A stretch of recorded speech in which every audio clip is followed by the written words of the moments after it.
How many superfoods can you think of that have a cult following as big as this? Perhaps some, but none have maintained such popularity for decades on end.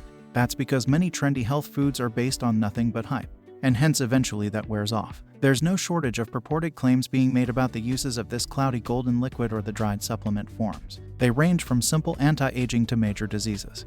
There are websites alleging that apple cider vinegar is good for your skin, your follicles, weight loss, diabetes, blood pressure, cholesterol reduction, heartburn, detoxing, acid reflux, colds, coughs, flu, arthritis, whitening teeth, and even rumors related to cancer.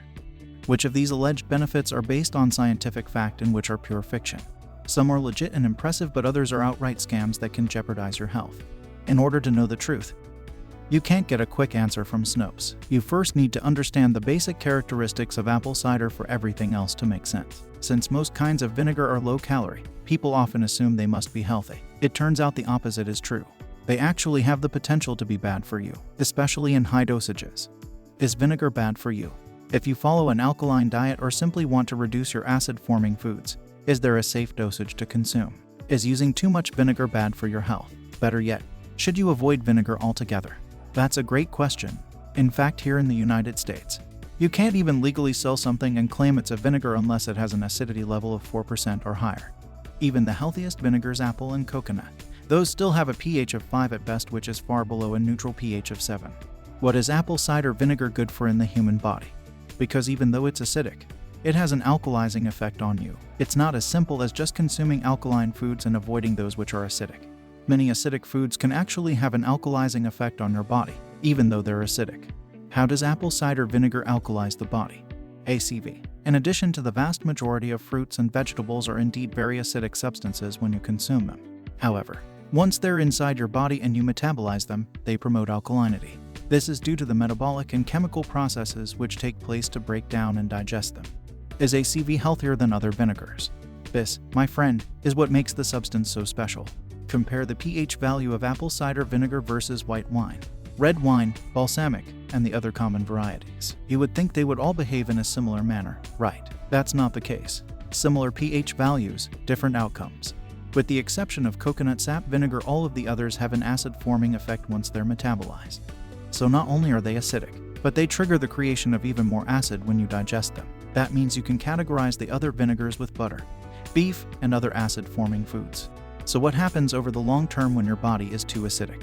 Chronic metabolic acidosis and its side effects. This is a condition where there is too much acid in your bodily fluids, depending on the severity. This can affect your vital organs like the cardiovascular system, kidneys, liver, pancreas, insulin levels, and many other parts of your body. There is a large amount of research that suggests an acidic environment promotes tumor growth. Some research gets quite specific for certain types, such as the study, Acidosis promotes invasiveness of breast cancer cells through ROS-AKT-NF-kB pathway, which looks at signaling events believed to be occurring specifically for cancer cells of the breast. When the acidosis is diet-induced, its link to cancer is possible but not conclusive. However, that research does not warrant the unfounded claims by some that apple cider vinegar is a cancer prevention method or treatment. Contrary to what some blogs erroneously claim, there are no medical studies that have evaluated ACV, neither in diet nor as a supplement, for cancer treatment or preventing it. If you've read advice that it is a cure or preventive method, that is simply not true. It's dangerous for people to spread lies like that. To be clear, all of the diseases discussed here can happen within an optimal pH environment, too. What most research suggests is that there is an increased risk for some diseases when acidosis is present, because the cells are not functioning as they should. The resulting side effects may include bone diseases and muscle degradation.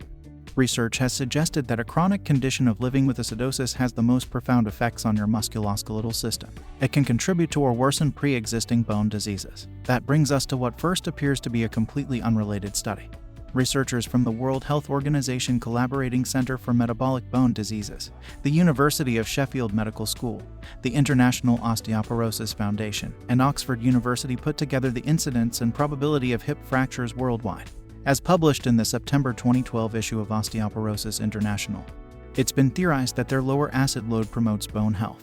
For a couple decades now, there has been quite a bit of research which suggests that those on plant-based diets actually have lower rates of osteoporosis than the general public, which of course goes against the grain of what most people believe. Insulin resistance and its cascading effects.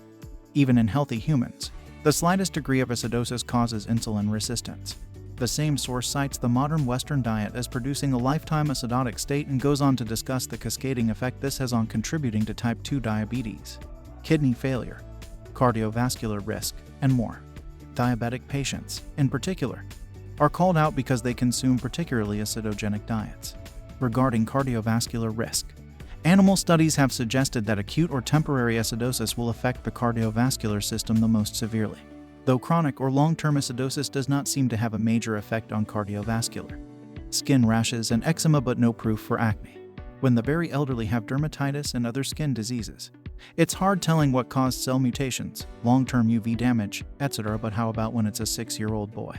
A medical paper from 2012 looked at a 6-year-old Vietnamese boy who presented with recurrent episodes of severe metabolic acidosis precipitated by intercurrent illness.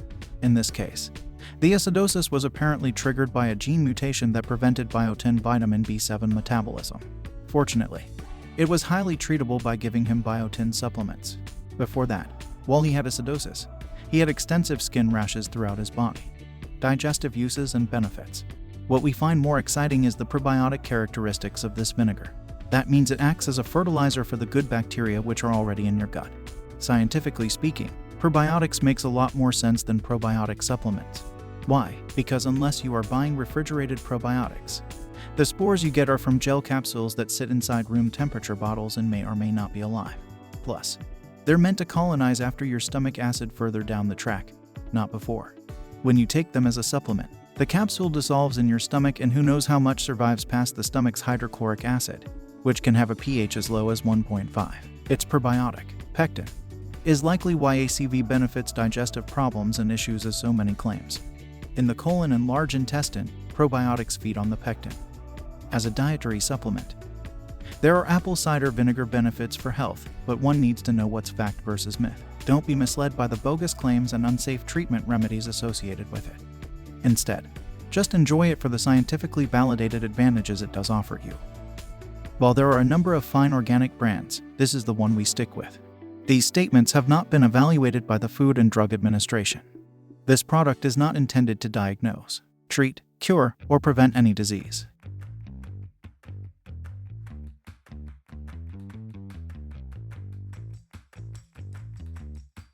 That's all for today. Don't forget to hit like and subscribe. Thank you for watching.